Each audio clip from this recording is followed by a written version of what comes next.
Kendaraan bermotor dan mobil angkutan barang yang melintas di Jalan Raya Jakarta Bogor terjaring razia oleh petugas gabungan.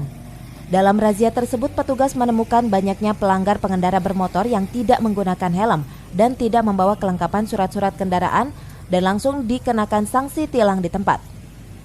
Kanit Lantas Polsek Sukaraja, Ibda Estika mengatakan, kegiatan operasi cipta kondisi yang sering dilakukan oleh Polsek Sukaraja bersama Disub ini bertujuan untuk mengantisipasi terjadinya curanmor dan peredaran narkoba di wilayah Kabupaten Bogor.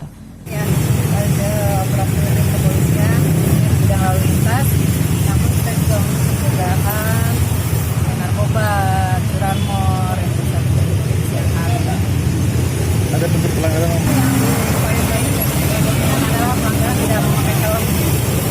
Mereka menyepelekan memakai helm walaupun dia jarak dekat, tapi namanya jalan raya seperti ini sangat penting sekali ya menggunakan helm.